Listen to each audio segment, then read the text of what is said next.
La République démocratique du Congo, pays des superlatifs, offre d'immenses opportunités d'investissement et ce, dans différents secteurs d'activité. En marge de la 18e Convention nationale et en collaboration avec les entreprises des hommes et femmes du plein évangile, la communauté internationale des hommes d'affaires du plein évangile, Full Gospel Businessmen's Fellowship International, DRC, organise le Forum des opportunités d'affaires. Veux-tu démarrer une affaire, consolider ton business, intensifier ton réseau et diversifier tes activités, investir dans l'homme ou pratiquer le mentoring? Alors, ceci te concerne. Forum des opportunités d'affaires du 10 au 11 juillet 2012 au Grand Hôtel Kinshasa.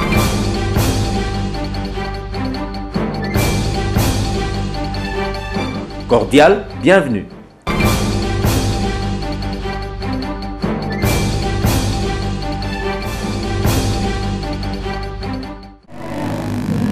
J'invite le président national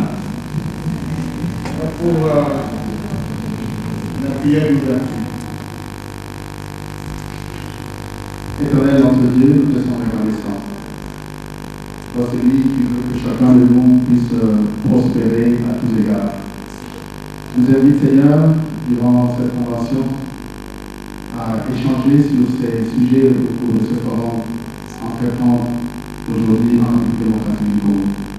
Nous croyons, Seigneur, que toi tu veux nous équiper pour que nous puissions avoir la provision, pour qu'éternel notre Dieu, notamment en tant que disciples, nous puissions avoir les ressources nécessaires pour aller aux extrémités de la terre. Merci de nous enseigner, de nous instruire. Merci pour la prospérité que tu veux pour chacun de nous. Nous te confions toute l'assemblée, tous les intervenants, en toutes choses, donne gloire à ton nom. Au nom de Jésus. Amen. Amen. Merci.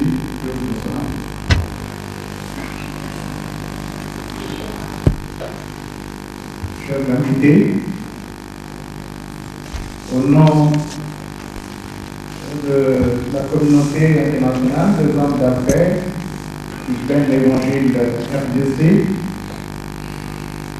je voudrais souhaiter à chacune d'entre vous la bienvenue à ce forum de l'opportunité d'affaires et d'investissement. Comme vous le savez, dans le cadre de la 18e Convention nationale, il est prévu 2 journées qui sont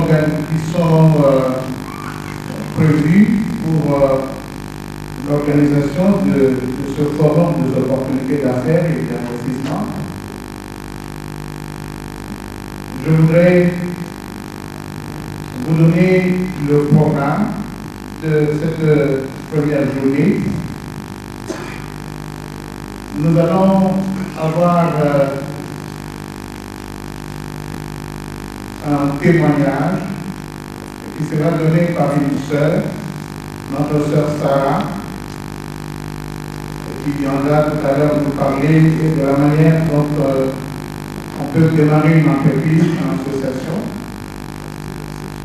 Après notre sœur, nous aurons 3 intervenants, 3 orateurs principaux.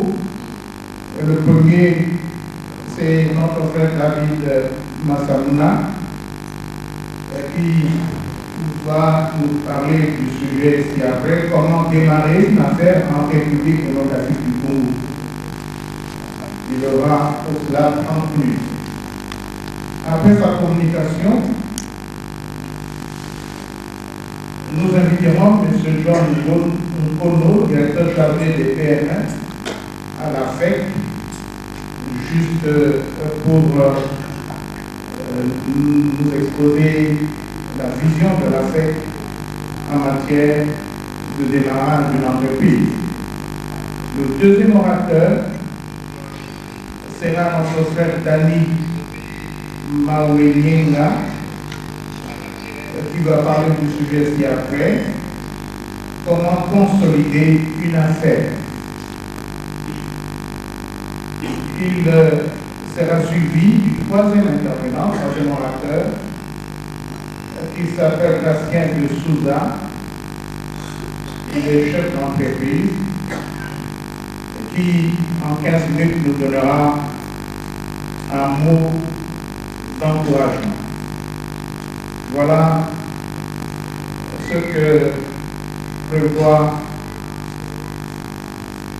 le programme de cette première journée. J'invite notre sœur Sarah à venir donner son témoignage. Pendant que ma sœur vient, je vais appeler le Seigneur.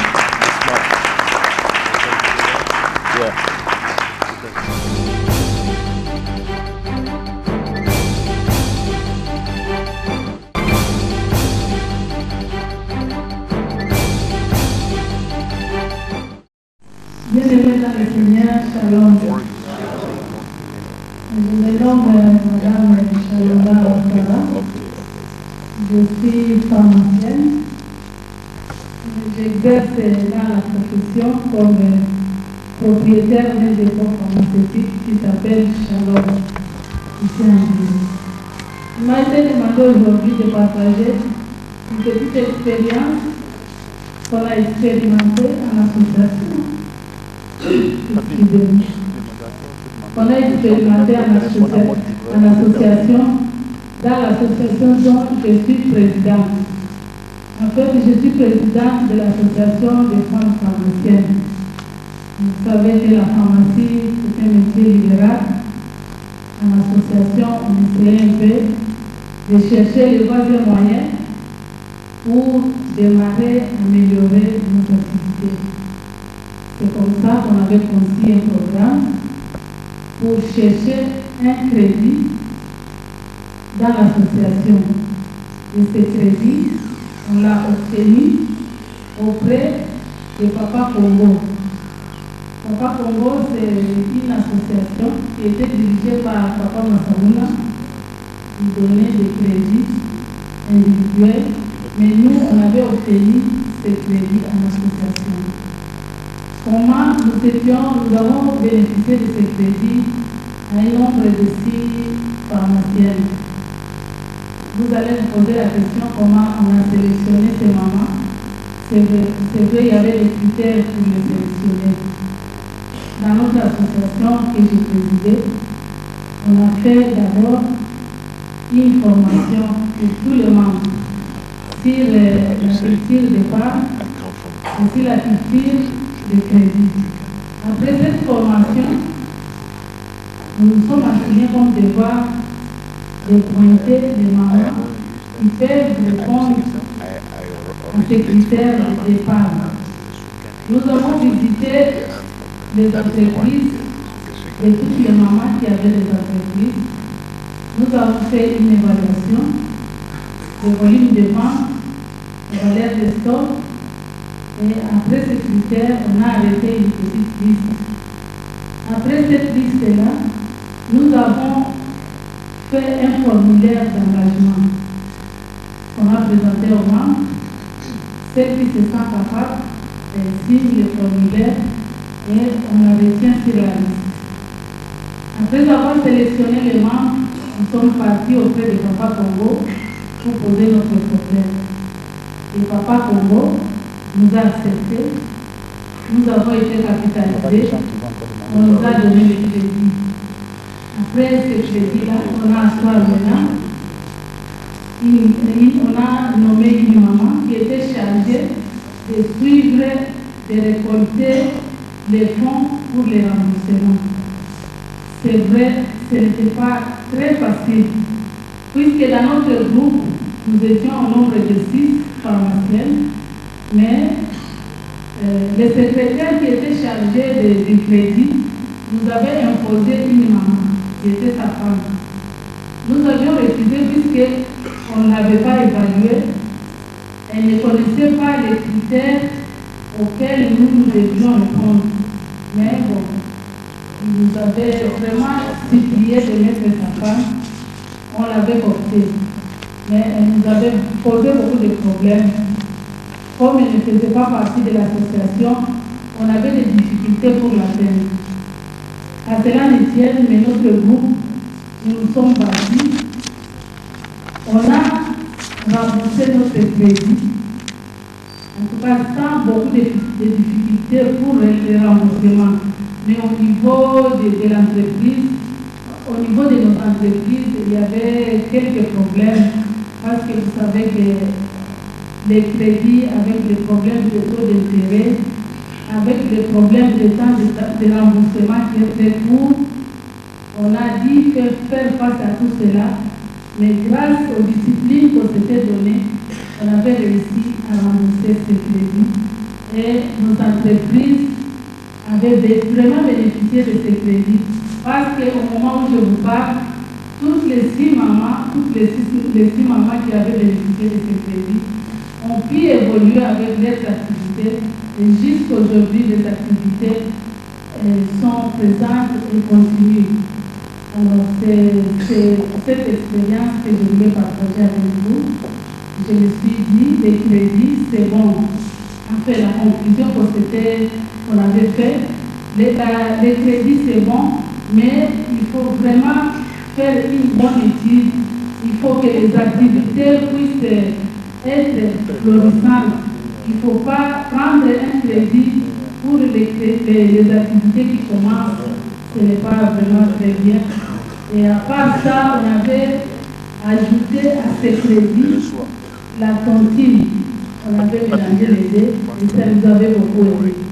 Voilà au moins notre petite expérience que j'avais partagée avec vous aujourd'hui. Je vous remercie.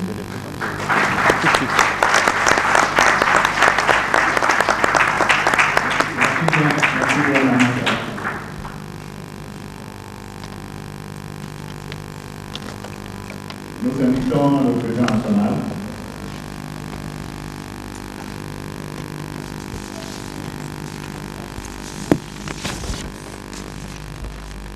Tout à l'heure, je disais à David que j'allais à la fin de la réunion solliciter aussi un crédit de Papa Congo. En fait, Papa Congo a été un projet que nous avons piloté ici au Congo. La communauté a été le parrain. Les frères membres de la communauté de France ont pris l'initiative de constituer un fonds pour soutenir les frères en Afrique pour entreprendre. Et ce fonds-là avait été soutenu par des hommes d'affaires de la communauté du Congo qui ont aussi apporté des ressources. C'est ce qui a permis pendant une certaine période de faire ces différents types d'opérations jusqu'à ce que le projet a pris fin. À ce jour, nous avons déjà retourné en France les capitales et nous sommes contents d'apprendre qu'il y a des gens qui ont pu en bénéficier. Voilà. Est-ce que nous pouvons attraper ça?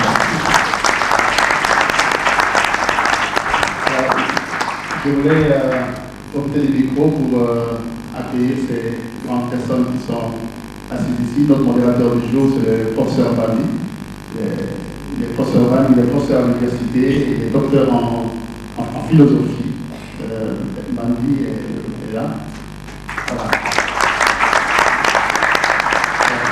Ensuite, nous avons Papi Bolia. Papi Bolia est le président de cette convention. Il est homme d'affaires et administrateur de société. Papi Bolia. Nous avons John Senga. John Senga est pasteur et il est aussi homme d'affaires. Il est membre de la communauté du chapitre anglophone. Aujourd'hui, il va nous aider dans l'interprétariat pour que ceux qui comprennent très bien l'anglais comme moi puissent... Voilà, merci.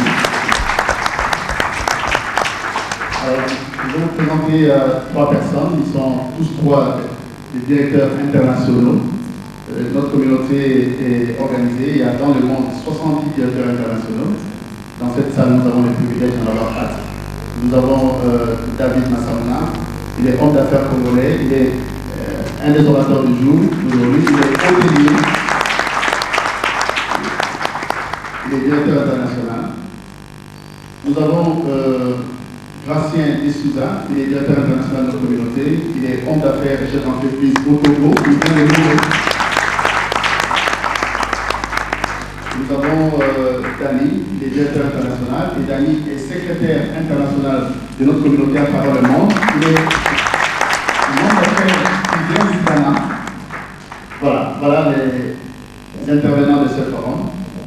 Je pense qu'il n'y a que moi qui ne suis pas présenté. Je m'appelle Pierre, je suis le mari d'Escola. Mon épouse est là. Voilà, merci.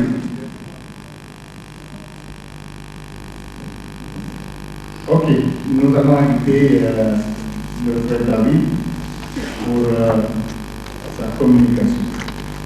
Qui porte sur le titre ci-après, comment démarrer une affaire en RDC.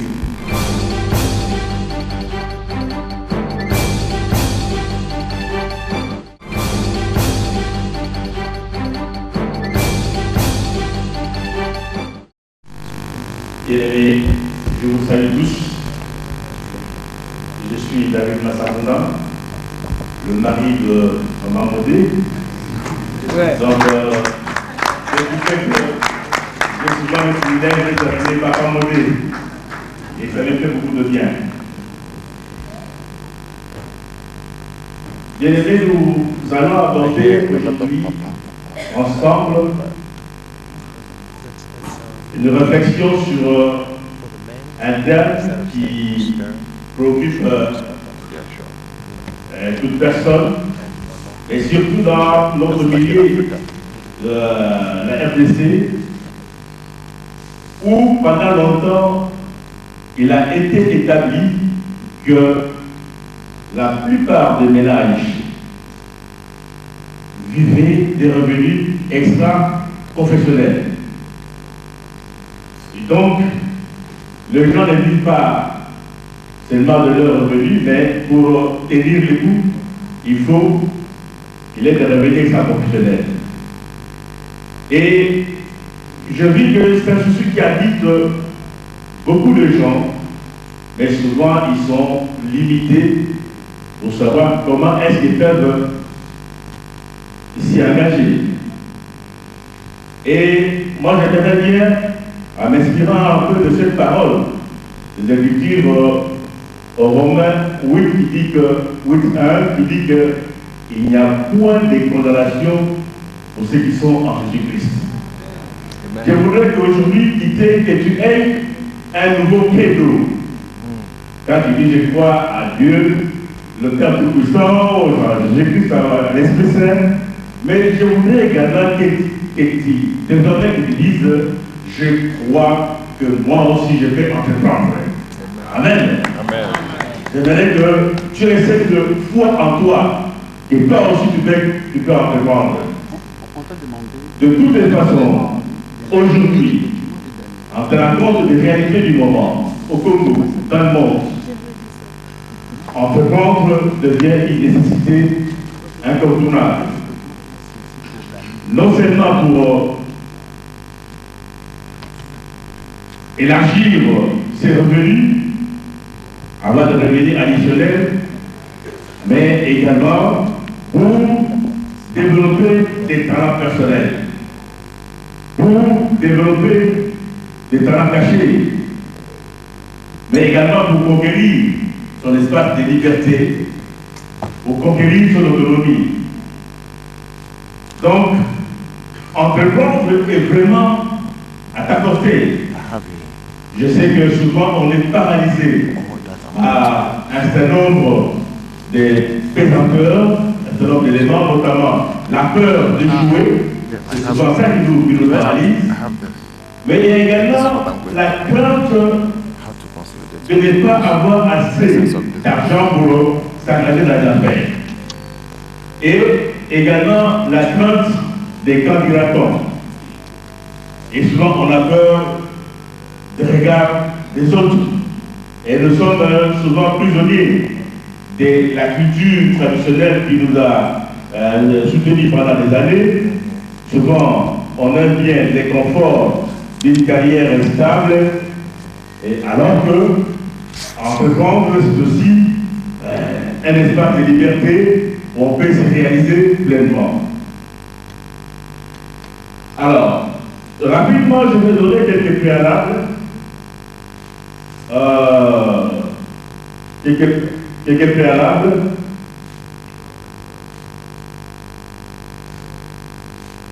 Quelques préalables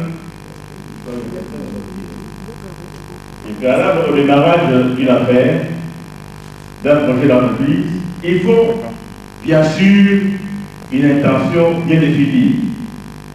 Il faut avoir repéré des besoins sur le marché et on estime qu'on peut répondre à ces besoins-là. De par son savoir-faire, qu'on peut proposer un produit nouveau ou un service nouveau qui pourrait aider à résoudre ces besoins. Donc en fait, l'entreprise procède souvent une démarche d'innovation ou de créativité, où on se dit que là, je peux faire en plus. Alors, mais étant donné que l'entreprendre comporte des risques de profit et de pertes, il faut bien entendu avoir plus conscience des obstacles auxquels on peut avoir à faire face. Et parmi ces obstacles, comme j'ai cité tout à l'heure là, c'est un peu la peur et les regards des autres, le manque d'expérience. Mais il n'y a pas que l'expérience, il y a par exemple le talent qui fait une base sur laquelle les gens peuvent entreprendre. On ne va pas me dire que l'homme qui a créé une des grandes entreprises ici, on ne peut pas dire qu'il a fait des études spéciales, mais il avait du talent. Il a su vendre son talent, il a exploité, et sur ces bases-là, il a monté une entreprise composée d'autres personnes qui avaient des talents. Il a créé une société nationale des musiciens. Mais le nombre de disques qu'il a vendus, qu'ils ont vendus ensemble, c'est incroyable. Et moi j'ai connu ces messieurs, vous ne pouvez pas vous imaginer quand son affaire a pris l'essor, mais il a commencé à s'organiser en s'équipant des ordinateurs. Mais il n'a pas commencé par là, il a commencé par jouer avec une guitare tout à fait artisanale. Donc c'est pour dire que les talents également peuvent être exploités. Et je dois dire que nous devons nous libérer un peu de cela. Parce que quand on regarde jusqu'à aujourd'hui, même dans la famille des intellectuels, des responsables, nous continuons à commettre le même erreur que nous avons commis pendant notre génération. Nous continuons à envoyer nos enfants dans des orientations qui débouchent pas nécessairement sur des bonnes carrières. Rares sont les parents qui envoient leurs enfants dans des écoles de métier. Mais c'est incroyable. Et pourtant, c'est là qu'il y a des débouchés, c'est là qu'il y a de l'avenir, c'est là qu'il y a des clôtures. Aujourd'hui, un chef de chantier peut bien gagner sa vie. Il peut trouver du travail plus rapidement, n'est-ce pas, qu'un économiste, qu'un juriste. Donc il faut nous libérer un peu de tous ces blocages anciens, de cette culture ancienne, et nous libérer et libérer également nos enfants de cela, pour créer une nouvelle culture d'entreprise. Alors, et souvent, il y a quelques choix à opérer, des choix stratégiques à opérer pour démarrer une affaire. Alors, il y a le choix de l'affaire lui-même. Dans quel secteur d'activité vous devez vous installer? Habituellement, je vis ces derniers temps, ces dernières années, il y a eu ici au Congo une expérience particulière. J'ai aimé pourquoi? Parce que ça libérait les gens de se jeter dans l'eau. Je vis beaucoup de personnes ont démarré quand ils ont vu des amis aller en Chine, acheter des marchandises, venir avec, commencer à vendre, et ils ont vu que ces gens-là ont prospéré. Sans être portés des titres eux-mêmes, ils ont prospéré, ils se sont imposés. Alors, les gens, spontanément, ont commencé à aller, sans même faire une prospection, ils partent, ils disent, bon, en Chine, je vais acheter des marchandises, et ils achètent ce que tout le monde achète. C'est aussi une voie. Parce que, vous savez, il y a quelques années, j'ai assisté à une discussion entre deux grands professeurs d'université. Il y a un qui tenait à ce que les choses se passent selon le schéma classique. Hein, il y a la croissance, il y a un pays qui peut se développer qui est par ce processus-là. Eh bien, il y a l'autre qui lui a dit, en citant aussi en citant Keynes, Keynes disait que pour nous qui avons été formés par les économistes, la difficulté réside moins dans l'acceptation des idées nouvelles, mais dans la libération des idées anciennes qui sont ramifiées dans nos esprits. Parfois, il faut se libérer de cela. Souvent, les gens croient qu'une affaire, c'est avoir un bâtiment dans lequel on fonctionne. On peut avoir un bâtiment, mais il ne rapporte pas. On peut, c'est comme quelqu'un qui ferait un beau restaurant, mais il n'a pas des capacités des restaurateurs. Donc cette personne, il a beau faire des beaux écriteaux, mais il n'aura pas la clientèle parce que les gens suivent les talents. Ils suivent la main du cuisinier. Vous voyez? Donc ça c'est important. Et si aujourd'hui on disait aux autres, allez vous former à l'école de la restauration, je crois que beaucoup regardent deux fois ce qu'il est. Mais au contraire, ce sont les secteurs porteurs, les secteurs d'avenir, hein, pour des pays qui sont promis au développement du tourisme, où on peut s'épanouir, on peut se développer. Vous savez, une fois, j'ai eu un ami qui, à l'âge de 29 ans, il avait raté ses humanités, et il est allé à Bruxelles. Il est rentré dans une école de restauration. Il avait 29 ans, mais il était avec des enfants qui avaient 16 ans. Alors tout le monde s'est moqué de lui, mais celui-là, mais quand il a fini, le vin, quand il est rentré, il a commencé à produire de la charcuterie. Il a monté son affaire et il est parti avec cela. Je l'ai vu encore dernièrement, il m'a dit qu'il a commandé de nouveaux types d'équipements pour développer encore davantage son affaire. Donc, nous devons nous libérer de certaines inhibitions. Alors, et dans les choix du secteur d'activité, il est important de bien savoir faire le choix parce que si on a fait un mauvais choix, parfois c'est difficile de recommencer parce qu'on peut avoir fait des investissements importants. Il y a quelques années, j'ai vu des gens qui voulaient s'installer dans le secteur de télécommunications et malheureusement, ils avaient mal fait des études. Alors, il y avait d'abord des autorisations à obtenir, donc ils n'avaient pas obtenu avant de commencer à investir dans l'équipement, ils ont fait commander l'équipement et en fin de compte, on leur a refusé l'autorisation.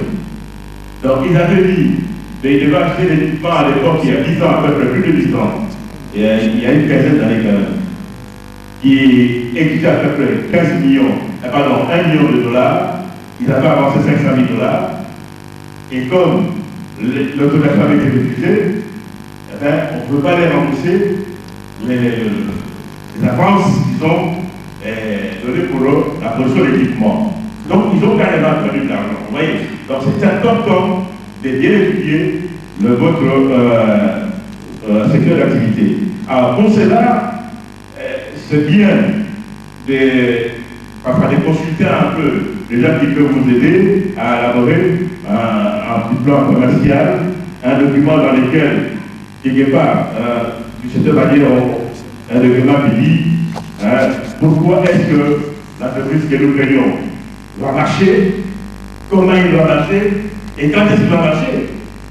parce que vous n'allez pas vous engager comme ça, il faut quand même une petite étude préalable pour vous assurer que les produits ou les services que nous mettons sur le marché sera un succès. Alors, donc là-dedans, vous faites allusion évidemment aux produits ou aux services que vous allez rendre aux clients auxquels vous allez vendre, donc les consommateurs de vos produits, à la concurrence. Est-ce que vous êtes seul? Il y a d'autres concurrents sur le marché et le mode de prix. Le mode de prix sera compétitif. Moi, j'ai vu beaucoup de gens, ils s'essayent dans ce domaine, après quelques temps, ils se rendent compte qu'ils sont plus compétitifs parce que bien des produits viennent de la Chine, viennent de l'Inde, viennent de partout, et finalement, ils ont bien commencé, mais ils sont après inondés par la concurrence et locale et la concurrence étrangère. C'était simplement une mauvaise étude du marché. Donc, là-dedans, il faut avoir un agent qui fait du marketing, avoir aussi un personnel clé qui a les capacités pour pouvoir, notamment, assurer la pérennité du projet. Alors, vous allez produire, mais vous avez besoin de fournitures, vous avez besoin de l'intrant, ça va venir d'où? Donc vous devez prévoir tout cela. Vos fournisseurs, si vous avez des contrats avec vos fournisseurs, alors il y a notamment la fabrication, qu'est-ce qu'elle va fabriquer, quel volume. Alors là-dedans, donc, essayez quand même de faire un peu une analyse prévisionnelle où vous prévoyez le volume de vos ventes, la prévision éventuellement de vos profits et éventuellement des pertes aussi. Pour voir aussi votre cash flow et il sera de quel niveau peut-être que vous aurez à recourir au financement bancaire. Alors, il y a également un autre aspect qui est important, c'est le choix du site d'implantation du projet. Vous voulez produire des jus de fruits, par exemple, des jus d'orange. Alors, vous allez vous installer dans un site où il n'y a pas, on ne produit pas d'orange. Mais comment vous allez produire? Vous êtes à Madagascar, vous voulez faire venir de l'orange du Bas-Congo, mais quand ça arrive, ils vont commencer un peu à être bouffés à se décomposer. Donc, vous voyez, donc il y a des réalités que vous devez planifier et vos consommateurs, ils sont placés où? Ce qu'ils vont consommer, est-ce qu'il y a des voies d'évacuation? J'ai déjà vu des gens qui sont allés acheter, par exemple, du café à l'intérieur, à Ikea. Mais ils arrivent là, ils vont acheter du café à un très bon prix, mais ils sont restés bloqués, parce que ce n'est pas des voies d'évacuation. Donc vous voyez, donc les affaires, on peut plus le faire. Alors, il y a également des choix qui sont importants. Des choix auxquels on ne pense pas beaucoup. La nature juridique d'entreprise que vous allez payer. Parce que votre projet va s'établir en document. Donc, alors vous avez constitué votre projet en quoi? À une entreprise individuelle, à une entreprise, à une société où vous aurez des associés. Donc, parce que les conséquences ne sont pas les mêmes. Quand vous avez une entreprise individuelle, vous savez bien que la hauteur de vos risques est importante. Parce que vous êtes totalement responsable jusqu'au niveau de votre patrimoine personnel.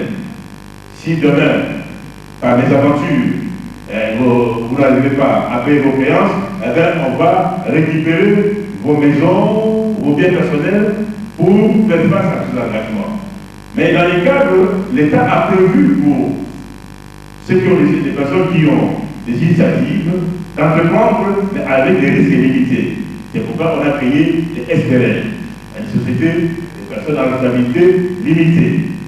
Donc là, si votre société développe l'activité et qu'il y a des risques d'insolvabilité, eh bien, vous serez poursuivi uniquement à concurrence de vos apports, de votre mise. Il y a une grande différence. Alors, vous devez savoir également je m'engage dans un tel secteur qui est notamment à la hauteur des impôts. Il faut étudier aussi la fiscalité. Parce que, un jour, vous allez être surpris, vous allez voir les vérificateurs qui viennent chez vous et vous disent que vous n'avez pas payé telle taxe, que là, vous commencez à créer au harcèlement. Non, ce n'est pas du harcèlement, c'est la loi. Et qui existait déjà au moment où vous avez conçu votre projet, mais vous n'avez pas fait attention à cela. Et il faut se dire que cela a existé dans le passé, mais aujourd'hui, l'État congolais est en train de s'organiser sérieusement. Donc, il faudrait intégrer tous ces éléments-là dans votre analyse. Alors, je vais rapidement vous donner, souvent les gens posent des problèmes de mobilisation des moyens de financement. Alors, je vais vous en citer quelques-uns parce que le temps nous est compté. Alors, rapidement, il y a des revenus professionnels ou d'épargne. Parce que vous n'avez pas commencé à prévoir vos moyens de financement le jour où vous démarrez les projets. Si l'intention est déjà là, vous avez déjà, pendant que vous avez passé votre carrière, vous avez des salaires, vous mettez de l'argent de côté, l'épargne. Et cela est important parce que c'est une source pure. C'est ce qu'on peut appeler du feu pur, de l'argent qui ne vient pas d'autrui et qui certainement est de l'argent béni. Alors, il y a, donc c'est ce qui signifie que vous devez avoir parmi vos qualités la capacité d'épargner. Et ici, je voudrais parler spécialement aux couples. Les couples, faisons attention. Les mamans qui sont les conseillères des papas, et aujourd'hui là aussi des couples qui ensemble, qui travaillent. Mais en tout cas, ayez toujours un projet en vue. Je vous assure, nous avons constaté ces derniers temps, quand l'un des conjoints disparaît, et surtout le mari disparaît, eh bien, on voit dès le premier mois après la disparition, la femme tombe dans les besoins. Alors, donc, cela signifie que si elle n'a pas été préparée pendant longtemps pour faire face à l'adversité, ce sera très difficile. Mais par contre, on a vu, par exemple, au niveau des couples où l'homme et la femme ont collaboré ensemble, où ils ont initié des projets ensemble, on a vu qu'il y avait moins de difficultés, il y avait une grande souplesse pour faire face à l'adversité. Donc ça c'est vraiment important. Alors, souvent ici à l'Afrique, je sais qu'il y a des difficultés réelles, il y a la modicité des revenus, les revenus sont souvent faibles, et il y a aussi des exigences de pourvoir également aux besoins de la famille élargie, mais pensez d'abord à vous, pensez à votre avenir, à l'avenir de vos enfants, parce que vous ne serez pas là, les autres méthodes pour voir ce que vous avez laissé, mais non pas pour eux, prendre en charge de vos enfants ou votre femme. Donc ça c'est vraiment important. Alors, il y a, pendant longtemps aussi, j'ai vu, il y a les capitaux tirés des ristournes. Dans le passé, les ristournes, c'était vraiment le moyen souvent utilisé par les gens qui voulaient démarrer l'affaire. Donc ils étaient à une dizaine, si chacun, ça se faisait chaque mois, chacun donne, c'est pas moi, $1000, et donc s'ils sont à 12, ça fait combien? 12 000. Donc la première personne qui reçoit l'argent dans les sous, cette personne a eu un financement, parce qu'il n'y a pas d'intérêt. Il n'y a pas d'intérêt avec les sous.